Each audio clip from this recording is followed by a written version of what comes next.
when I was first approached by the Herald about it, I said, I don't think it needs to be advertised and it doesn't need to be on a named basis. And the Herald said they wanted a happy story. They said they are so full at the moment of sad stories, pandemic stories, bad news. And of course, bad news sells. They wanted a happy story. So reluctantly, I gave them the interview, but it's been amazing, the response which is generated from the nurses, from the public. And so that's when you approached me. I thought, okay, it can do no harm. So the background is being a surgeon, wanting beds. I walked in on a Tuesday afternoon to our hospital manager's office where the matron and her 2 IC were meeting with the hospital manager. And as a normal surgeon, I said, Alex, I need a bed. I've got a patient. I need a bed. And his response was, Dick, you need a bed. I need a nurse. He says, it's great having a bed, but if there's no one to nurse it, we're going nowhere. He says, my nursing pool has been decimated by this illness. I just don't have people to nurse the bed, even if I had one.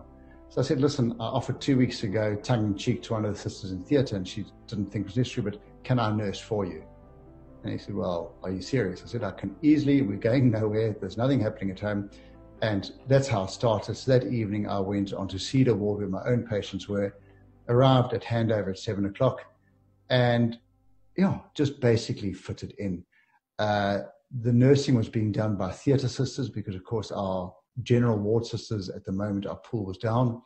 And that first evening I just helped with getting a food tray from the kitchen, running files down to pharmacy, helpful as a surgeon to put up drips, which can take nurses hours on those difficult veins, put up a few drips, hung the meds, and learned my way through the schedule cupboard, which of course as a doctor I've never had to do. And I learned the schedule 7, 6, and 5 cupboard and checked all the drugs with sister.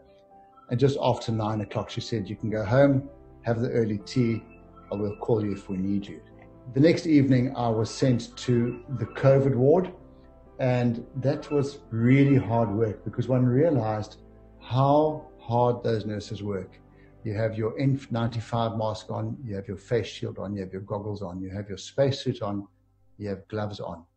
And that evening, they'd just done a swap from PUI to COVID, and so the files are all over the show. And I helped settle the 8 patients in.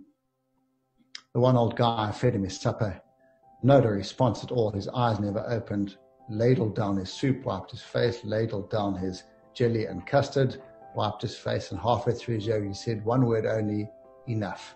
So I knew he was alive, put his mask back on him, wiped him down, and he had his supper, helped settle down the patients, helped with the nursing, and by 9:30 I was home.